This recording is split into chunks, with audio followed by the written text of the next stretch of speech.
Bonjour à toutes, bonjour à tous. Alors aujourd'hui dans cette émission, je vais vous présenter l'alimentation vivante et ses bienfaits. Alors bien sûr, le but n'est pas d'être à 100% dans ce mode alimentaire. Mais plus vous incorporerez d'aliments vivants dans vos repas, moins vous aurez de carences nutritives en vitamines, en minéraux, oligo-éléments. À savoir, l'alimentation vivante vous apporte toutes ces vitamines, tous ces minéraux et tous ces oligo-éléments, mais aussi des enzymes qui sont essentielles pour une bonne digestion. Aussi de la chlorophylle qui maintient un bon équilibre de la sphère intestinale, et cette chlorophylle est aussi un excellent dépurateur sanguin. Alors moi-même, je ne suis pas crudivore à 100%. Je cuis aussi une partie de mon alimentation à ce qu'on appelle la vapeur douce. Alors j'ai fait l'expérience du crudivorisme pendant plus d'1 an. C'est une expérience que je conseille à tous les amoureux de l'alimentation vivante, à tous ceux qui veulent vraiment voir les effets bénéfiques d'une alimentation 100% crue. Personnellement, moi j'en suis revenu parce qu'aujourd'hui je ne vis plus dans des conditions idéales qui me permettent ce mode alimentaire. Alors aujourd'hui j'ai incorporé quelques cuissons, notamment dans mon repas du soir. Alors j'ai aussi fait l'expérience du frugivorisme pendant un peu plus de 6 mois. Honnêtement, je ne conseille à personne ce régime alimentaire, ce mode alimentaire. Alors à part dans une monodiète, mais de courte durée. Avant de définir ce qu'est l'alimentation vivante, je vous explique pourquoi de nos jours il est essentiel d'avoir une alimentation saine. Mais, comme je vous le disais, il n'est pas obligatoire de consommer sa nourriture 100% crue. Car pour avoir la santé, d'autres paramètres sont tout aussi importants, comme la qualité du sommeil, les interactions sociales, l'environnement dans lequel on vit et la gestion de nos émotions. Alors c'est pour cela qu'il est nécessaire de ne pas focaliser uniquement sur son mode alimentaire, mais sur tous ces paramètres, ceux que je viens de citer. Alors il vaut mieux faire de petits changements sur tous ces paramètres, plutôt que de focaliser uniquement sur son alimentation et de passer au 100% cru. D'ailleurs, je rencontre dans mes clients des gens qui ont modifié leur alimentation vers le 100% cru, et ce depuis des années, et qui n'ont eu aucune amélioration de leur état de santé, voire pour certains, ça s'est plus ou moins aggravé. C'est donc qu'il y a d'autres paramètres tout aussi importants que l'alimentation. De plus, la transition alimentaire doit se faire tout en douceur pour que le corps s'habitue et que le biotope intestinal s'adapte aussi. Personnellement, ma transition a duré un peu plus de 3 ans. Donc l'alimentation, elle doit être adaptée à la personne et non l'inverse. C'est pas l'alimentation qui doit s'adapter à la personne, parce que dans ce cas-là, on va avoir des problèmes, comme j'ai cité au-dessus, on peut fortement se déminéraliser ou se dénutrir. Alors pourquoi l'alimentation vivante ? Notre alimentation aujourd'hui doit être riche en minéraux, en vitamines, en oligo-éléments qui sont essentiels pour un tas de fonctions physiologiques, notamment la digestion alors des protéines, des lipides et des glucides. Mais aussi, on sait qu'aujourd'hui, certaines vitamines comme la vitamine A, la vitamine C, la vitamine E ont des pouvoirs antioxydants très puissants.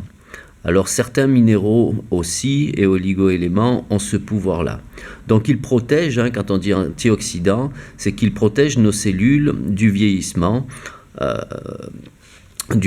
prématuré ou du vieillissement par des attaques de produits, de substances toxiques. Bon, ils ont aussi, les vitamines et les minéraux ont aussi de très nombreuses fonctions que celles-ci. Alors pour moi aujourd'hui il est très important d'avoir une alimentation riche en micronutriments, donc en vitamines, en minéraux et oligo-éléments, parce que nous vivons une période très toxique et je dirais même que c'est la période la plus toxique de l'histoire de l'homme. Nous sommes exposés tous les jours à de nombreux toxiques, à de nombreux polluants. Alors on en retrouve dans l'air, on en retrouve dans l'eau, on en retrouve énormément dans l'alimentation. Là, je ne vais pas tous les citer parce que la liste est vraiment beaucoup trop longue. Alors aussi, on a des problèmes d'intoxication au niveau de la prise de médicaments. Quand on voit par exemple la France qui est le pays record de certains médicaments. Nous avons aussi un rythme de vie qui est beaucoup trop soutenu et qui est aussi beaucoup trop stressant. Alors nous avons une qualité de sommeil qui s'est vraiment bien dégradée. Aussi, on compte dans les statistiques qu'on dort beaucoup moins maintenant qu'auparavant. Auparavant, on arrivait à dormir 10 heures par nuit, alors qu'aujourd'hui, on en est à une moyenne entre 6 et 7 heures. Alors aussi, on a des petites modifications dans nos vies, comme par exemple prendre le temps de se reposer. Peu de gens aujourd'hui font des siestes ou s'allongent quelques minutes tous les jours pour pouvoir justement récupérer un peu d'énergie et ne plus traîner cette fatigue de jour en jour. Alors tous ces paramètres que je viens de citer, donc les polluants, l'environnement, le manque de repos, le stress, créent énormément d'acidification. Et celle-ci est neutralisée par certains minéraux. Et comme le seul apport de minéraux se trouve essentiellement dans nos aliments, bien sûr à condition qu'ils ne soient pas dénaturés par certains modes de cuisson, comme les cuissons à haute température. À plus de 110 degrés, on n'a quasiment plus rien dans notre alimentation au niveau micronutriments, c'est-à-dire vitamines, minéraux et oligo-éléments. Alors bien sûr, il reste les macronutriments. Ils peuvent aussi être complètement dénaturés si on a une cuisson qui est vraiment à une température très très très élevée, comme des cuissons au four à plus de 200 degrés. Alors même les macronutriments qui sont les protéines, les lipides et les glucides sont aussi dénaturés. Alors la cuisson, elle détruit une grosse partie des vitamines, des minéraux, des oligo-éléments, mais aussi des enzymes et de la chlorophylle. Alors un petit détail, 40 degrés, on va avoir une destruction de tous les enzymes. À 60 degrés, on va avoir une destruction de la vitamine C. À 80-90 degrés, 90 degrés pour la Belgique, on a une destruction des vitamines B et E. À 100 degrés, on a une précipitation des sels minéraux qui sont rendus non assimilables. On a une oxydation des vitamines A et D. Et enfin, à 110 degrés, on a une destruction de toutes les vitamines et une formation de goudron et de benzopyrène, qui sont des molécules toxiques, voire classées cancérigènes. Il y a aussi un phénomène dont on ne parle peu, c'est la leucocytose digestive. Alors cette leucocytose digestive monopolise notre système immunitaire pendant la digestion. Pendant que notre système immunitaire est monopolisé par la digestion, évidemment, il est affaibli ou voire amenuit pour d'autres principes, par exemple des états infectieux. Alors le fait de consommer dans son alimentation des aliments qui sont non dénaturés par la cuisson, ça permet d'apporter toutes ces vitamines, tous ces minéraux, tous ces oligo-éléments, de la chlorophylle, des enzymes et de l'énergie électrique, plus des fibres. Pour que notre corps puisse fonctionner de manière idéale, il faut absolument qu'il y ait un apport de micronutriments. Ça, c'est vraiment capital.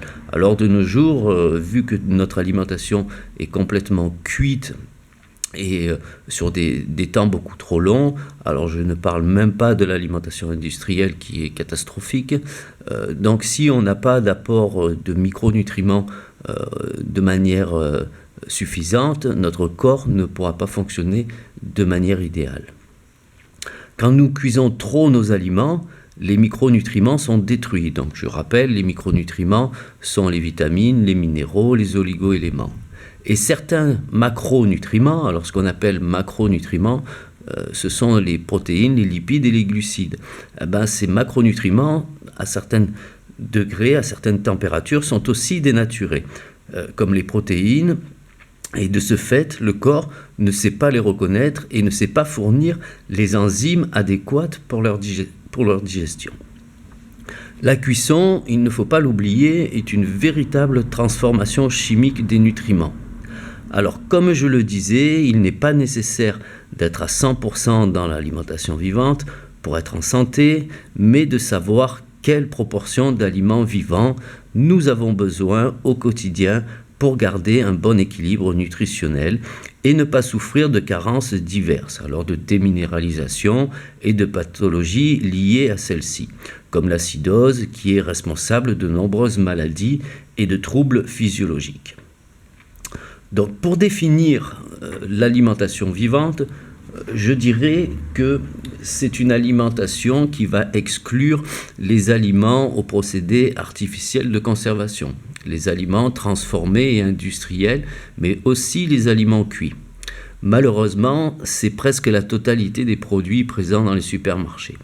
Alors manger vivant, c'est manger des aliments frais et principalement des végétaux, comme des fruits. Alors on a plusieurs catégories de fruits, on a les fruits gras aussi, les fruits oléagineux, on a les huiles qui viennent de ceux-ci, on a les graines et les noix, ne pas oublier de les tremper pour enlever cette fameuse acide phytique. Nous avons les légumes racines, les légumes feuilles, les légumes marins, les algues, d'eau douce et de mer, nous avons les salades et les pousses vertes, nous avons diverses plantes sauvages comestibles bien sûr, nous avons les boissons et les aliments lactofermentés, nous avons aussi les aliments déshydratés, alors il y a maintenant pas mal de préparations en déshydratation, et nous avons aussi des pains, comme on appelle le pain Essen, qui est fait à base de graines germées. Donc les graines germées sont très très très intéressantes parce que c'est vraiment un aliment, c'est une bombe nutritionnelle. On retrouve énormément d'énergie dedans et aussi de minéraux, de vitamines. Le fait de faire germer aussi certaines graines, comme les pois chiches et les lentilles, va transformer le sucre complexe en sucre simple et va fortement alléger la digestion. Alors on va retrouver aussi les produits de la ruche, le pollen, le miel, on va retrouver des épices, on va retrouver les condiments, on va retrouver les herbes aromatiques. Donc tous ces aliments contiennent encore l'ensemble de leurs principes actifs et de leurs nutriments. Donc il est très important de comprendre que notre alimentation doit être pour nous nourrir et pour ne pas accentuer nos carences, d'avoir une grosse partie de micronutriments. Alors avec les cuissons, si on les dénature, ça va être catastrophique et on ne va pas pouvoir vraiment prétendre avoir la santé pendant un bon moment. Donc voilà. Alors moi, ce que j'explique beaucoup dans mes formations et consultations, c'est cet apport de micronutriments qui est très très très important et qui est responsable de quasi tous nos problèmes de santé. C'est-à-dire que nous avons un rythme de vie aujourd'hui, des pollutions, enfin tout un tas de choses qui pillent littéralement le corps de nos vitamines, de nos minéraux. Alors c'est facile à comprendre, si on n'a pas une ration suffisante au quotidien de ces nutriments pour se tenir, pour rééquilibrer ces phénomènes, eh bien évidemment on va aller tout droit vers des problèmes de santé. Donc dans mes formations et consultations, je fournis des guides complets de l'alimentation saine qui comprend l'alimentation vivante, mais aussi les cuissons à vapeur douce. Donc la cuisson à vapeur douce dénature très peu nos aliments. On arrive à trouver encore pas mal de minéraux, quelques vitamines aussi. Après, il est simple de rééquilibrer son plat cuit par quelques crudités. Alors on arrive par ce principe à rééquilibrer et à avoir un apport suffisant en micronutriments.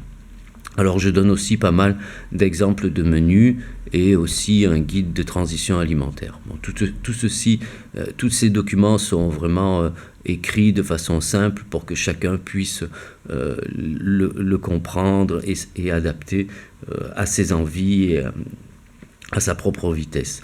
Donc pour moi, l'idéal, c'est vraiment mixer le cru et le cuit pour ne pas tomber dans le 100% crudivorisme qui ne conviendrait pas à tout le monde.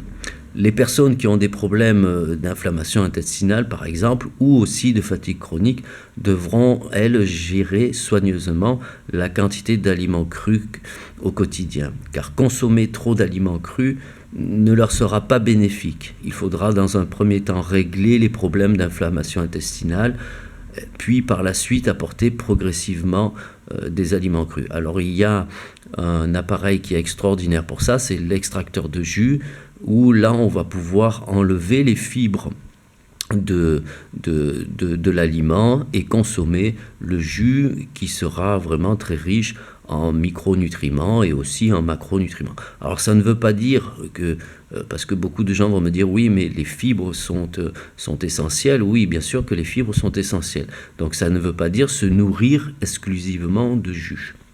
Donc changer d'alimentation, c'est pas une chose facile. On ne peut pas le faire sans avoir un minimum de connaissances sur la spécificité notamment des aliments vivants. Donc chaque espèce vivante a une alimentation spécifique.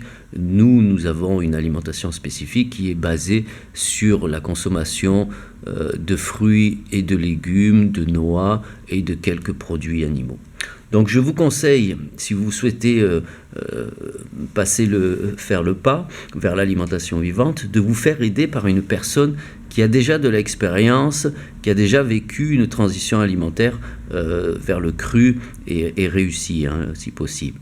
Ou alors trouver un nutritionniste formé à ce mode alimentaire. Donc c'est pas évident du tout de trouver un nutritionniste qui va être formé à l'alimentation vivante.